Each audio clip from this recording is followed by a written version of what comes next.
Thank you for joining us.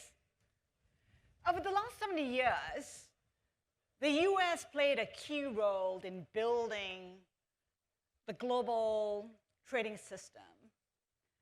It's now playing a key role in unraveling that system. And some say there is no turning back.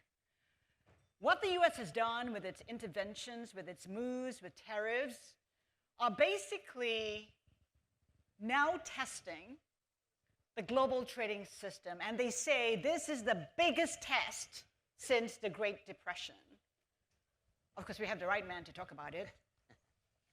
Maninder Sidhu, Minister of Export Promotion, International Trade and Economic Development of Canada. Thank you for joining us. Thank you. First of all, talk to us about how it's all shaping up. You know, we talk about how we're seeing an unraveling, but when you take a look at the numbers out there, pretty resilient, both in terms of trade and growth. Where are we with the situation at this point in time? Well, first of all, I want to say thank you to Bloomberg and, of course, Haslinda for welcoming me here. We're here in the ASEAN region with the Prime Minister, but you know, you talk about trade, and I can talk about trade all day, as I was telling you backstage. I did this before politics for about 13 years. I was a custom broker facilitating trade for hundreds of businesses in Canada. And it's a unique time, as you mentioned. There's a lot of changes than there were in the past. Things are shifting, trading partnerships are shifting almost every day. You're seeing a new country sign another trade agreement. But I think in terms of businesses, they're asking for certainty. You know, it's the instability that really kills investments, that makes them hold back capital. And we, as a stable, reliable trading partner in Canada, need to push along. And we're doing that here in the region with ASEAN as a very important trading partner. But when you look at the bigger picture of the 15 trade agreements that Canada has with roughly 51 countries, access to about 1.5 billion consumers, you know, how do you push that forward? How do you work with like-minded partners? And here in the region, you know, you talk about CPTPP trading bloc, you talk about what we're doing with the EU. I think it's time for countries to come together and really show that rules-based trading works, especially at a time when the system is being tested. And so I think, you know, when you're looking at the bigger picture, businesses count on that. They count on us sitting down as politicians to work out these things. So no deglobalization, no chance of decoupling. We're intact. It's just being reshaped? There is a big reshape, for sure. And countries are looking at each other. You see what's happening here in Malaysia, you know, what they're doing around ASEAN, bringing countries together to talk about inclusivity, talking about sustainability. But, you know, you can't do this alone in this society. We've learned after the pandemic that the world is very closely knitted. And you need to work with partners around the world, and that's what Canada will continue to do. But Minister, you talk a lot about the deals that came out of Malaysia. Yes, the US signed a deal with Malaysia, with Thailand, with Cambodia, and we had other deals as well. But some say they're short on details, and these deals may not even outlive the summit. What's your take on how much has been achieved here? How much of a game changer has it been? So I can speak to what Canada is doing. I think it's very important what we're doing in terms of developing a relationship here in the ASEAN region. You know, just a few weeks ago, we signed with Indonesia, a free trade agreement with Indonesia, which was huge for Canada, you know, an economy, a population of over 275 million people. But also yesterday, the Prime Minister and I announced that we're going to fast-track our conversations with the Philippines to fast-track a free trade agreement. We're working on a Canada-ASEAN free trade agreement with 10 nations here. But that's very important. Why the ASEAN region is very important for me to mention for your viewers. You know, last year, ASEAN-Canada saw growth about 10%, which was the fastest growing region in the world for trade. And I think we need to continue that pace. And you look at what's been happening over the last decade, it's about over 80% of trade growth with the ASEAN region. And so we're seeing a lot of momentum there. And why are we seeing that momentum? I think it's important to mention that it's not just government driving this, it's businesses driving this forward. You talk about what Canada has here, fast-growing region, consumer base, you look at the middle class, purchasing power, all of this is going to require power, as you know, energy. And Canada has that energy when you talk about LNG, you talk about our nuclear technology that we have, but they also need food security.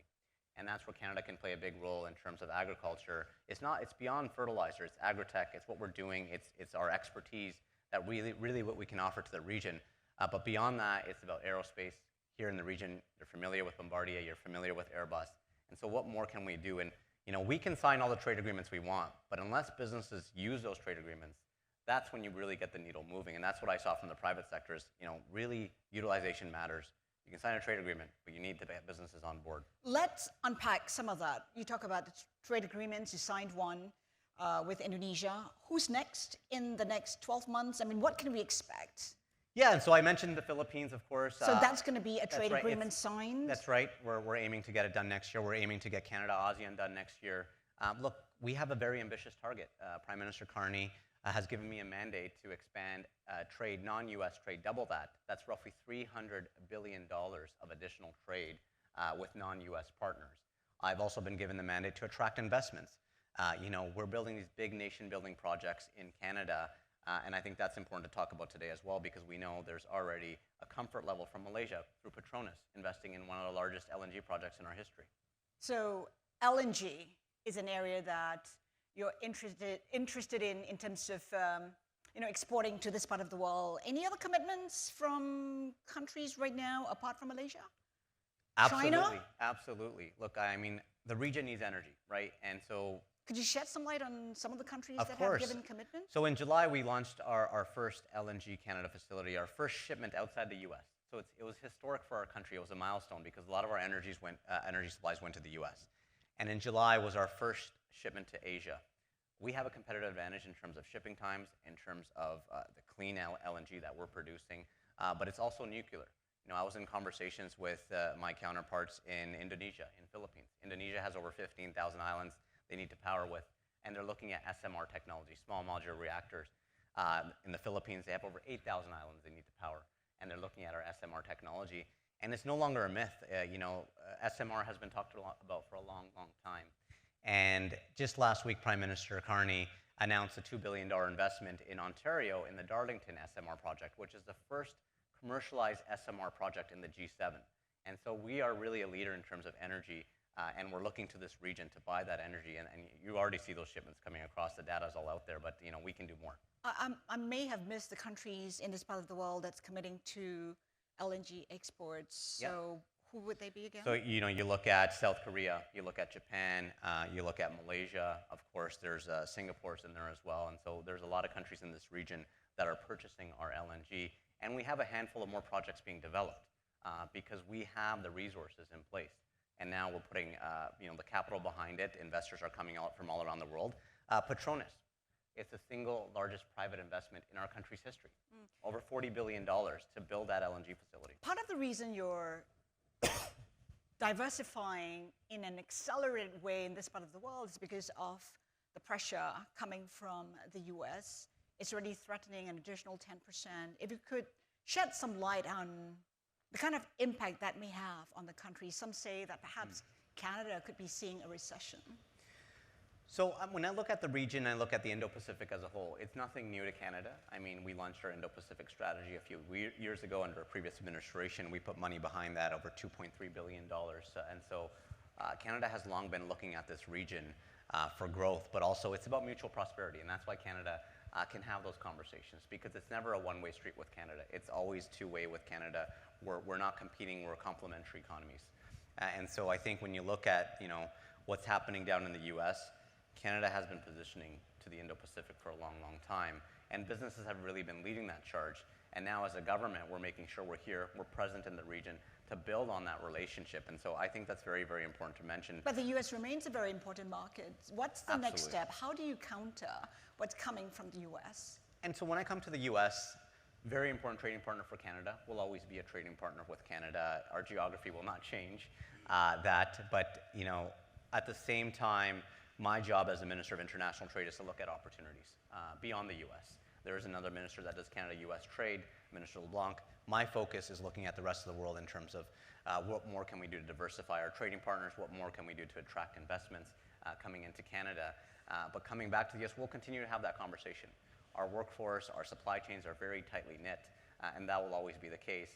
But at the same time, we also need to be able to look outwards. We have to talk about China, which is also a major market for you. What's the strategy there? And how do you engage with China at a time that you have to be careful not to the President of the United States? how do you get that fine balance right? So China, and the conversation around China, in Canada is a very important trading partner for sure. It's our second largest trading partner after the U.S. Are there things to work through? Of course. That's something that you deal with neighbors. You always have to work through things and challenges that come up at the same time. But we're also looking at the opportunities in China, right? Our agriculture sector ships a lot to China. We have a lot of consumer goods going that way, and that's why they're our second largest trading partner. And so there's always going to be a give and take in that relationship, and that's in any relationship. And so, I sat across the table from my counterpart and really restarted that dialogue.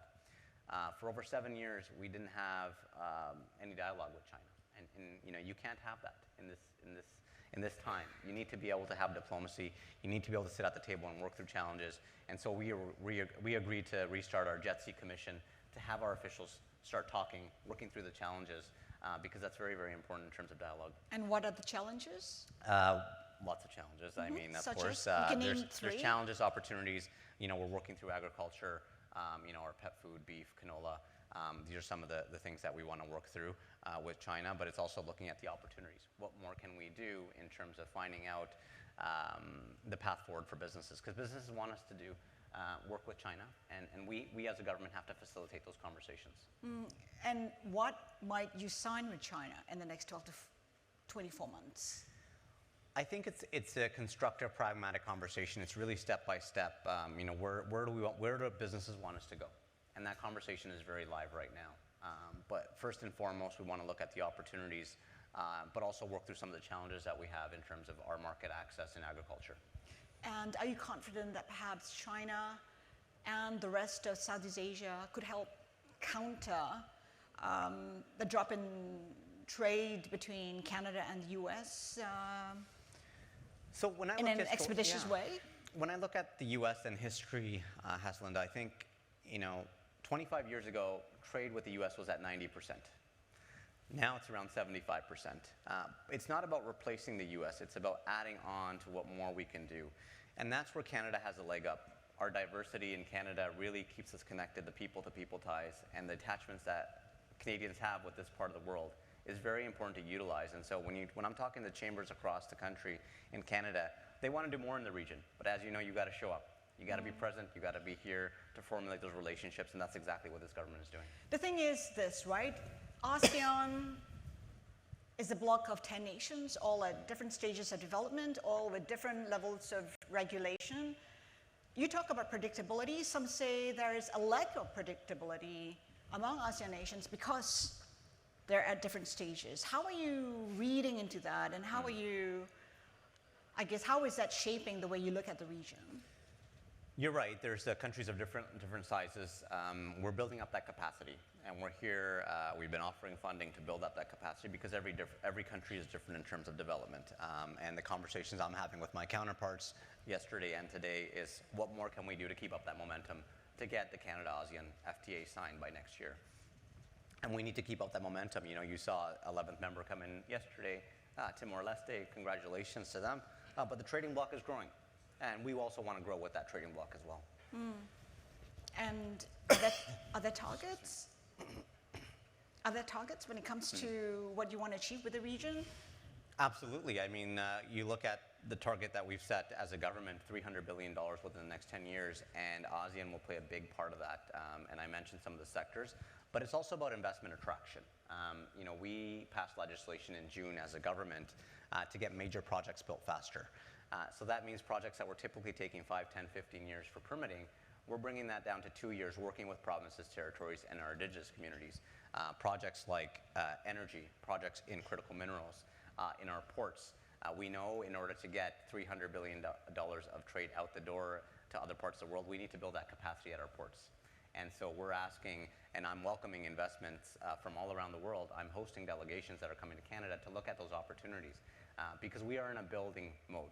We're going to build big, we're going to build bold, and we're going to build now. And I think when you look at what we're doing in terms of building, our major projects office is a key role in that. So by November 15th, we're going to release another set of projects that we're going to fast track approvals for to make sure we're able to build. And so I encourage those listening and those in the crowd to look at Canada for investments because we're going to need about $500 billion of investments to build these big projects.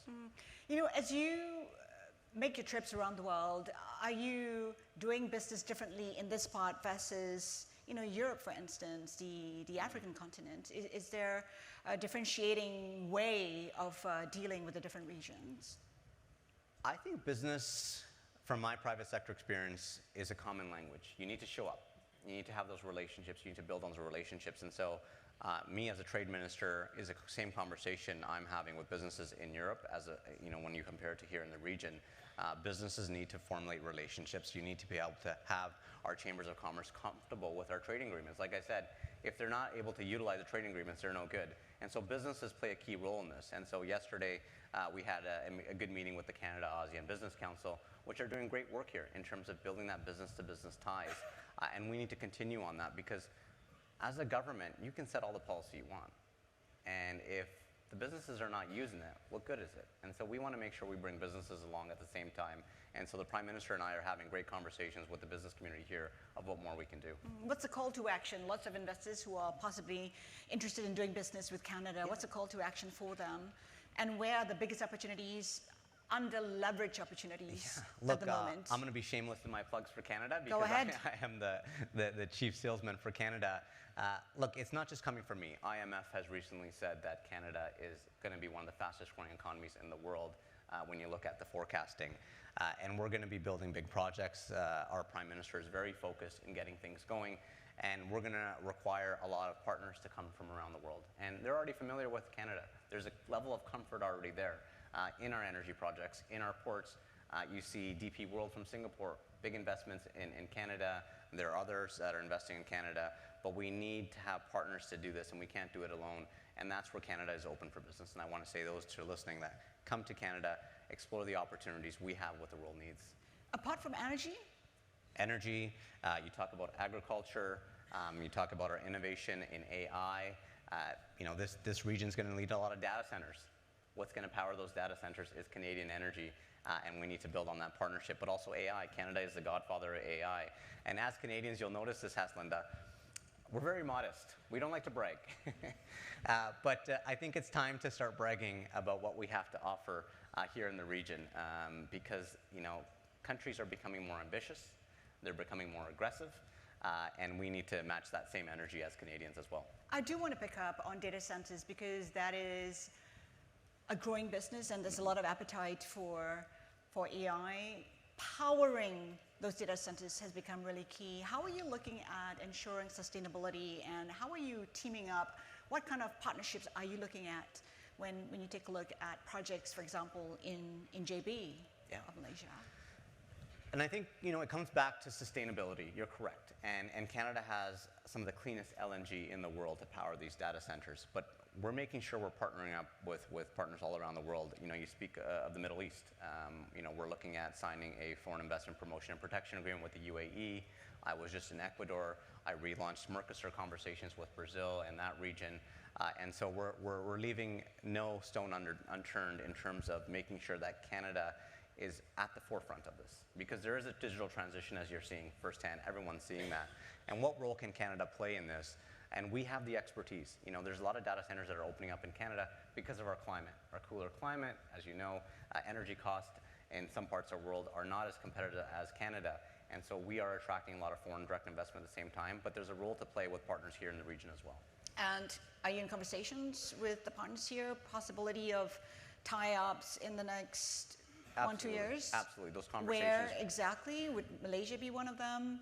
They're in the region, for sure, in the Indo-Pacific region. But I mean, when you're talking about this, it's bringing partners together from different countries, right? It's Middle East, it's here in the ASEAN region, and coming to Canada is, really utilizing that innovation, that skill set we have. We have the workers to power this. We have the most educated workforce in the world in terms of Canadians, and so we have a lot to offer there. But it's also about partnerships. And what I heard from my counterparts here is, how can we do more cultural exchanges? How can we have more students and education back and forth? Because that's what really builds the ties for future business to basically happen. And so we're looking at every opportunity there is to make sure we're able to continue formulating these relationships in the region. And so here with the Prime Minister, we'll be off to Singapore next, and then off to South Korea for APEC. And then we'll be having good conversations regarding CPTPP and the EU. How can we bring that trading bloc together to really talk about why rules-based trading matters? Because at a time of fractures, especially with the global trade headwinds, we need to show businesses that there is a level of stability, there is a level of certainty, and I think with the CPTPP trading bloc and with the EU, we can do a lot together, and that will be part of our conversations next month in Australia when we have our CPTPP dialogue. Can you stay committed to a rules-based arrangement when the US is not really a part of it? Absolutely. I will wholeheartedly say that we are committed to rules-based trading. That's what our businesses expect. But that's what makes Canada shine. It's our stability. It's our rules-based trading. It's why my phone has been ringing off the hook from companies, from countries that want to do more with Canada because of our stability. And we will continue making sure that the stability is there, working with our partners internationally, but also working within Canada. We're releasing our budget on November 4th. And so there'll be a lot of investment opportunities within our budget to attract investment, but also to support our working class Canadians in terms of opportunities, what we're going to bring into the country. Minister, just to wrap up the conversation, as you speak to your counterparts around the world, what is the biggest challenge for trade ministers these days, given the current environment? There are a lot of challenges for trade ministers. I would say making sure that there's stability for businesses, making sure that we're presenting a united front in terms of rules-based trading. There's been a lot of conversations around the WTO, as you know, for reforms. How do we make that system work? And so that's where it's very, very important, when you come back to it, is that stability that we can offer. And so when you talk about what we're having in terms of conversation with trading minister, it is presenting that stability, sitting down and presenting what does reforms look like? How do we make sure the system works for everybody? And so that will be part of the conversation next month in Australia with trade ministers when we meet, and a path forward of what more can we do for businesses. Minister, thank you so much for your time. Been a pleasure. Thank you very much. Thanks everyone.